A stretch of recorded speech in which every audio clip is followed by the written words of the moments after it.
Ta parole est une lampe à mes pieds, une lumière sur mon sentier. Psaume 119, verset 105. La méditation.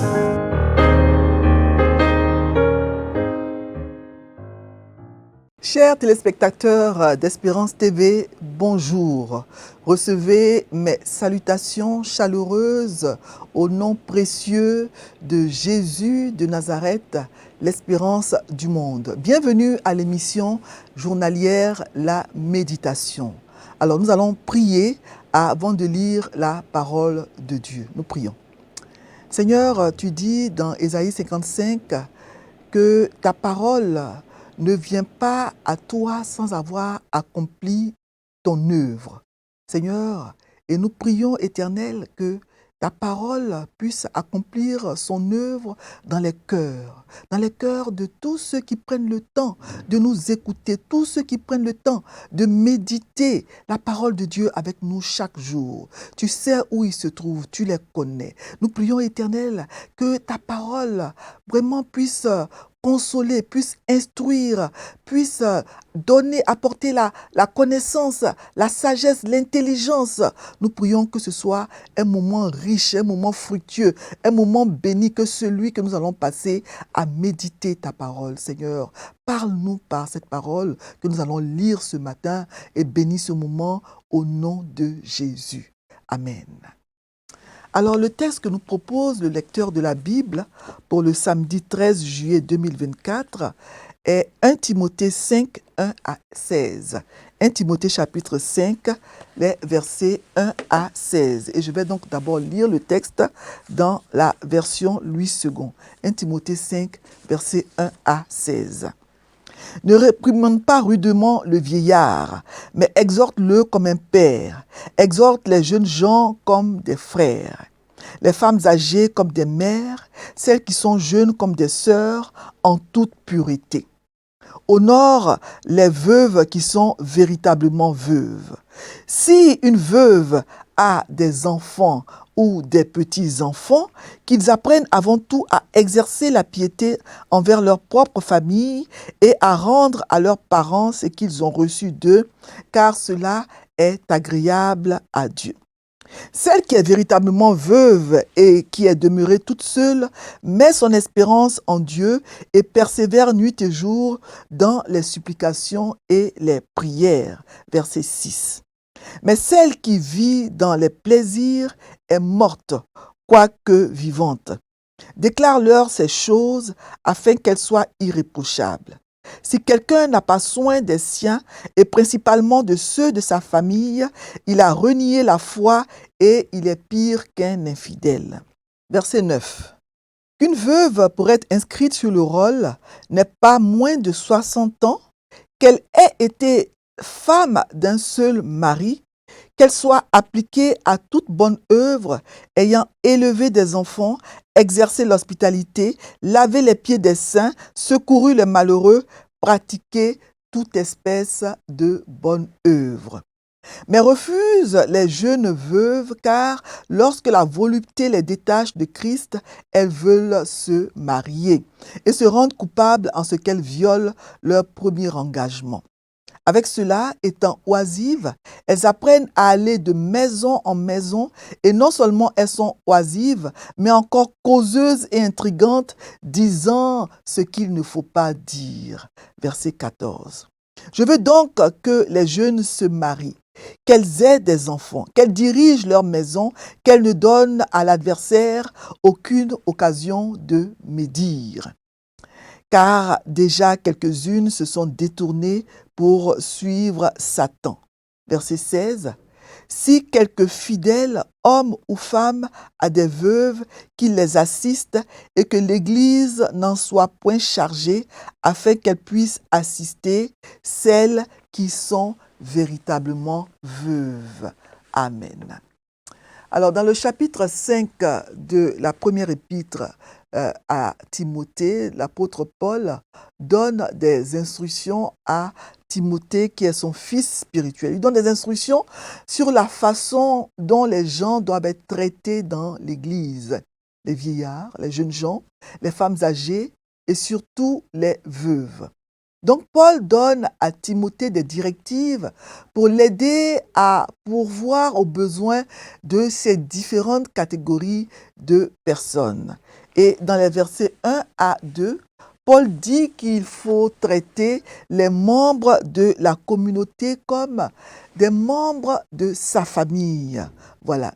Il parle d'abord des hommes, verset 1. Donc au verset 1, il parle d'abord du vieillard qu'il faut traiter avec respect et considérer comme un père.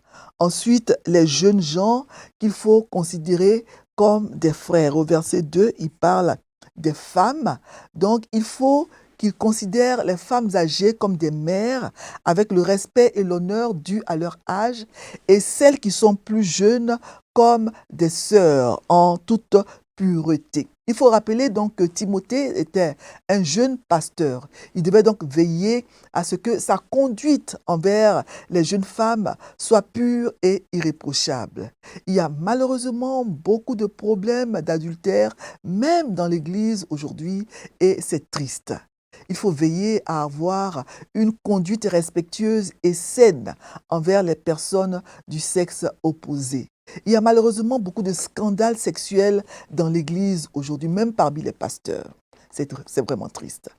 Un jeune pasteur tel que Timothée devait témoigner du respect aux personnes âgées dans l'Église, hommes ou femmes, dans son ministère, et même s'il lui arrivait d'avoir à réprimander une personne âgée, un vieillard, il ne devait pas le faire rudement. Il devait y mettre la manière et le faire dans le respect. Le respect aux personnes âgées doit être une norme pour tout chrétien. Dieu lui-même recommande cela dans Lévitique 19, verset 32, où il dit qu'il faut se lever devant les cheveux blancs et il faut honorer la personne du vieillard. Ça, c'est dans Lévitique 19 que Dieu dit cela au verset 32. Et dans les psaumes, dans le livre des Proverbes, Proverbe 16, verset 31, il est écrit que les cheveux blancs sont une couronne d'honneur. Heureusement que chez nous, ici en Afrique, les personnes âgées sont en général très respectées. On fait preuve de beaucoup de déférence envers ces personnes. Il faut qu'on garde ces valeurs. Il faut entourer les personnes âgées d'amour et de respect. La communauté chrétienne, l'Église est une famille et il faut considérer les personnes âgées comme des pères et des mères qu'il faut respecter. Il faut aussi voir les personnes plus jeunes comme des frères et des sœurs. La communauté est un endroit, l'Église est un endroit où doit régner le respect, la paix, l'amour et les recommandations de Paul à Timothée s'adressent aussi à nous, chrétiens d'aujourd'hui.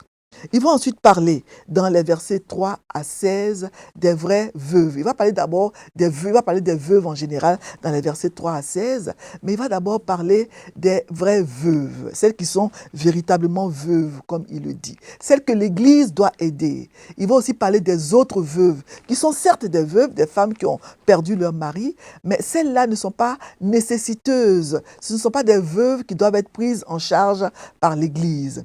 Mais le principe général qui se dégage de ce passage, c'est que l'aide doit être donnée aux veuves qui sont vraiment dans le besoin.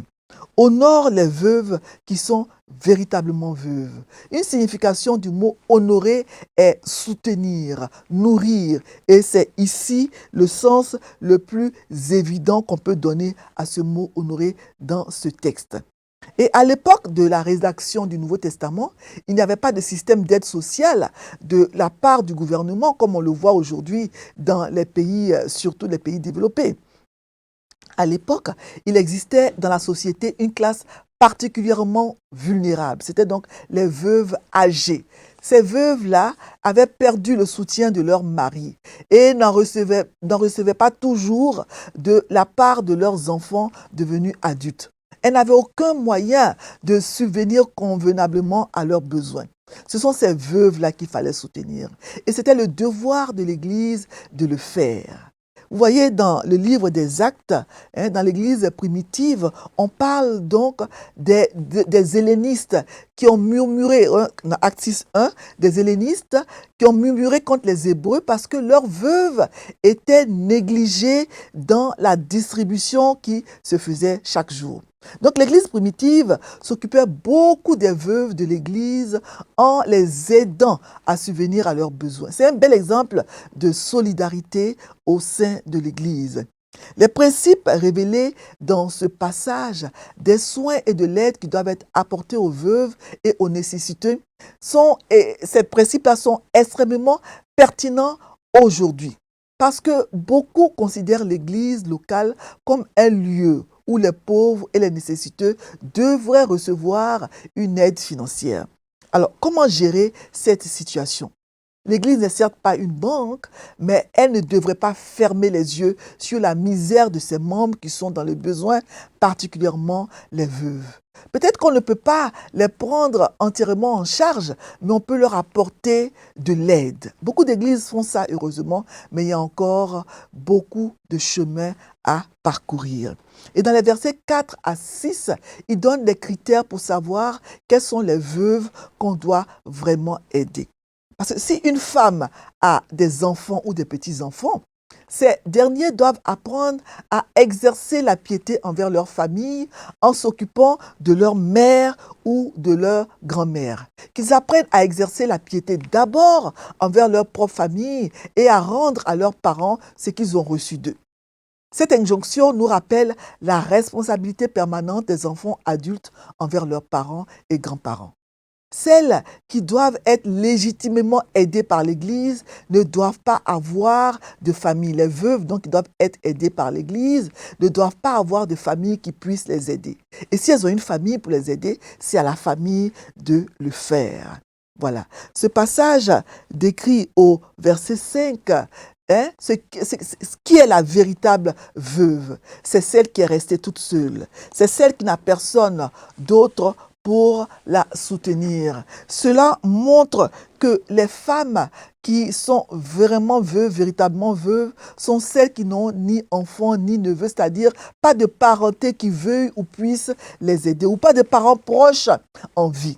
Les veuves que l'Église devait aider en retour, ces veuves-là qui avaient été aidées, elles devaient en retour donc servir l'Église d'une manière ou d'une autre. Dans ce cas, les veuves se voyaient confier la tâche de prier pour l'Église. Elles persévéraient nuit et jour dans les supplications et les prières. Et dans les versets 7 à 8, l'apôtre Paul dit qu'il faut prendre soin des siens, des membres de sa famille. Donne-leur ces instructions. Donne-leur ces instructions afin donc qu'elles soient irréprochables. Voilà. Si quelqu'un ne prend pas soin des siens, et principalement de ceux de sa famille, il a renié la foi. Il est pire qu'un non-croyant. Donc, il dit à Timothée, déclare-leur ces choses, donne-leur ces instructions. Donc, Timothée, en tant que pasteur, doit enseigner ces choses afin que tous sachent ce que Dieu attend d'eux. Si quelqu'un ne prend pas soin des siens, et principalement des membres de sa famille, il est pire qu'un infidèle. Donc, prendre soin des siens et des membres de sa famille, c'est un devoir pour les chrétiens. En Afrique, cela se fait souvent, ça fait partie de nos valeurs, mais il faut savoir bien s'organiser afin de ne pas négliger ses propres enfants biologiques dont on doit s'occuper en priorité. Prendre soin des siens est un devoir pour le chrétien et s'il ne le fait pas, sa conduite est pire que celle d'un non-croyant.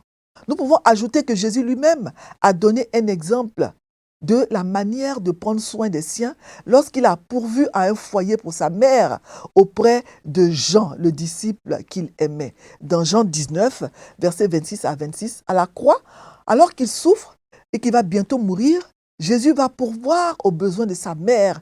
Il va demander à son disciple Jean de s'occuper d'elle. Jésus, quand il voit sa mère et auprès d'elle le disciple qu'il aimait, il dit à sa mère, « Femme, voilà ton fils. » Puis il dit au disciple, « Voilà sa mère. » Donc, Jésus a donné un bel exemple d'amour pour sa mère.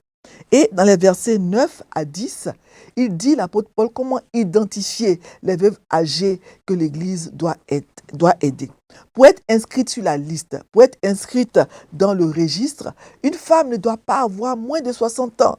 Il faut qu'elle ait été fidèle à son mari. Quand on dit qu'elle doit avoir été la femme d'un seul mari, en fait, elle doit avoir été fidèle à son mari. Il faut qu'elle soit connue pour de belles œuvres. Il faut qu'elle ait élevé ses enfants, exercé l'hospitalité, lavé les pieds des saints, porté secours aux opprimés, cherché à faire le bien en toute occasion.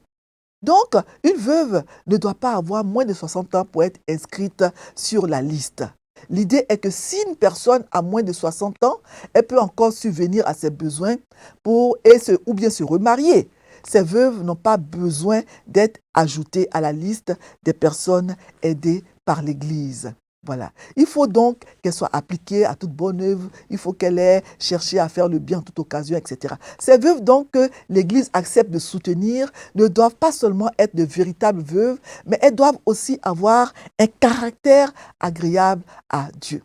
Et quand Paul dit qu'il faut qu'elle ait élevé des enfants, il pense probablement à la fois à l'éducation non seulement de ses propres enfants biologiques, mais à l'accueil d'autres enfants qui n'étaient pas les siens, comme des enfants abandonnés par exemple, ce qui était très fréquent dans le monde antique. Ces femmes donc qui allaient figurer sur la liste des veuves que l'Église allait aider devaient être des femmes prêtes à se mettre au service de l'Église et à aider en retour les autres. Dans les versets 11 à 16, il parle donc des jeunes veuves.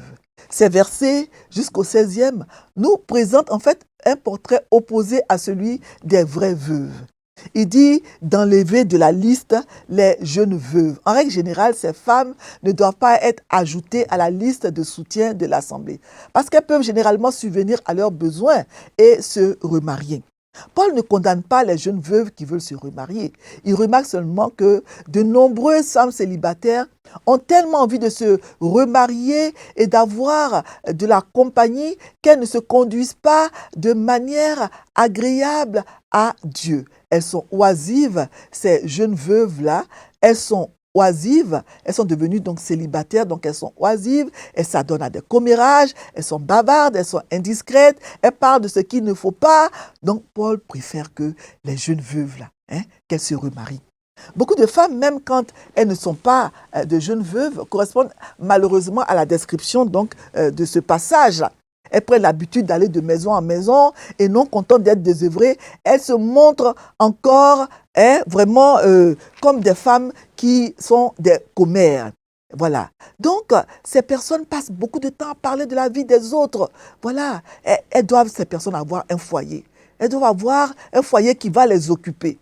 Ce n'est en aucun cas un péché de se marier, d'avoir des enfants et de s'occuper d'une famille. Mais c'est un péché, dans tous les cas, d'être paresseuse, fêtarde, bavarde, fouineuse, etc. Beaucoup de femmes ont malheureusement ces défauts et la femme chrétienne doit faire plutôt attention à sa vie afin de ne pas être comptée au nombre de ce type de femmes. Si un croyant, homme ou femme, a des veuves dans sa famille qui les assistent.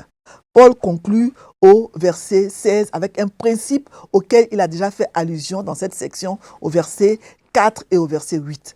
La première responsabilité en matière de soutien se situe au niveau du foyer. On doit d'abord s'occuper de son foyer. L'Église locale doit soutenir les véritables indigents qui n'ont pas de famille, qui peut les soutenir. Alors, le lecteur propose donc pour ce texte du samedi 13 juillet, il propose 3 questions.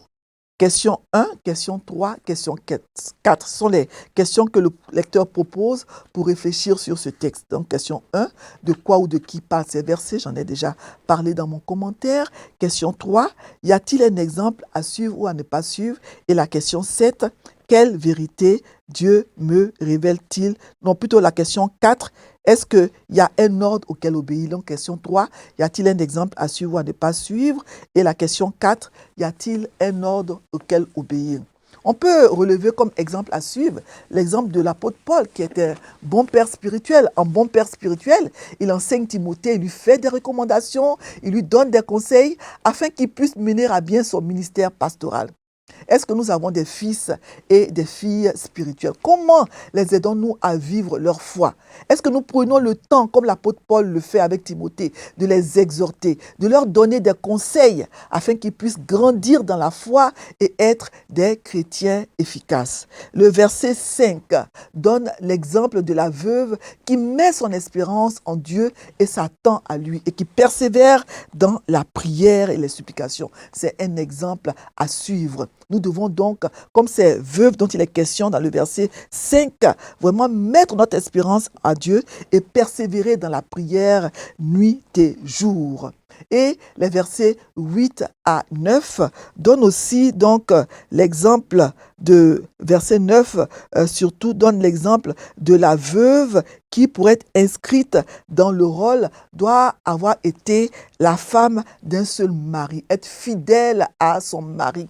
Voilà, donc c'est vraiment important. On parle en général des hommes qui sont infidèles, mais ces derniers temps, les femmes sont montées en puissance et beaucoup de femmes, malheureusement, sont infidèles à leur mari. Exemple de fidélité à son mari.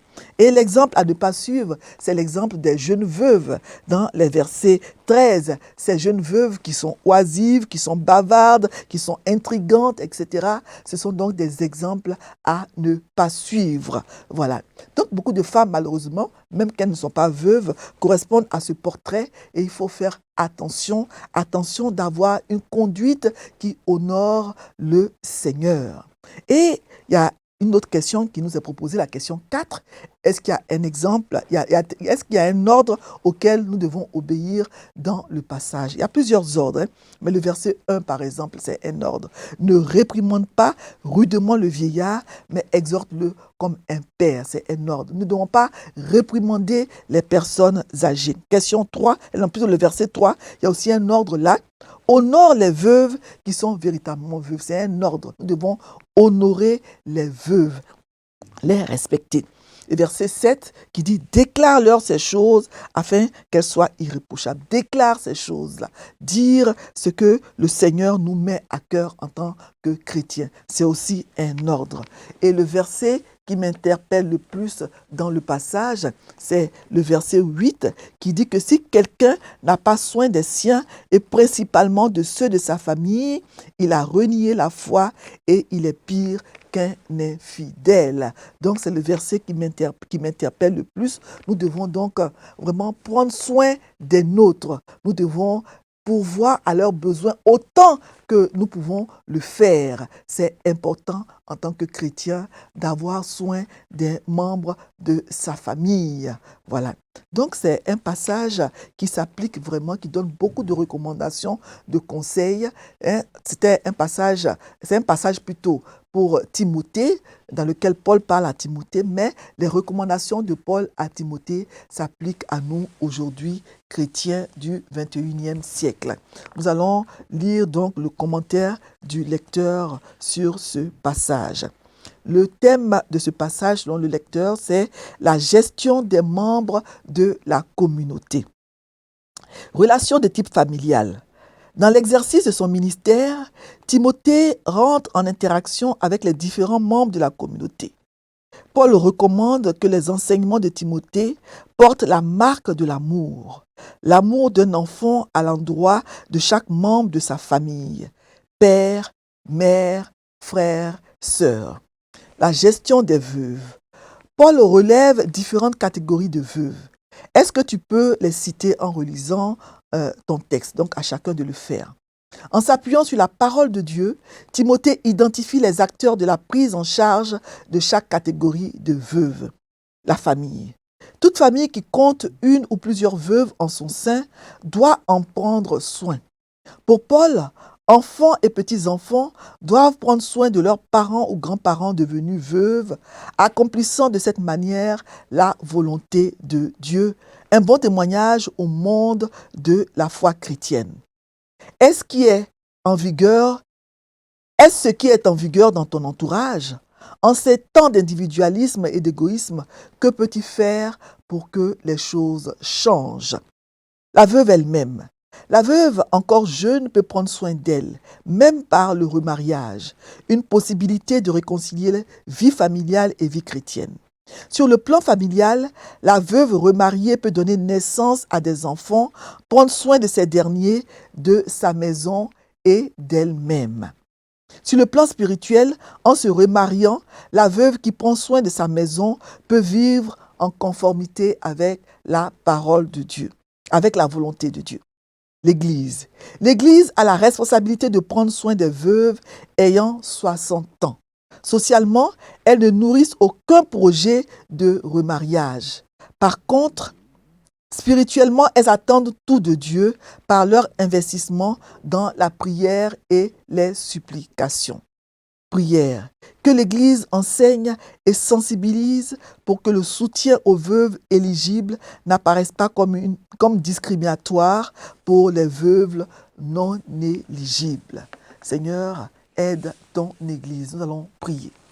Merci Seigneur pour ce passage de 1 Timothée 5, 1 à 16 que nous venons de lire et aide-nous à appliquer cela dans nos églises et dans nos vies personnelles. Que nous puissions avoir, Seigneur, de la considération pour les personnes âgées et que nous puissions, Seigneur, aider les membres de nos familles autant que nous pouvons le faire. Béni sois-tu pour ta parole, qu'elle puisse germer en nous et produire des fruits évidents aux yeux de tous. C'est au nom de Jésus que nous t'avons prié.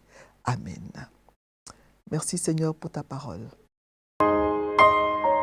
Ta parole est une lampe à mes pieds, une lumière sur mon sentier. Psaume 119, verset 105. La méditation.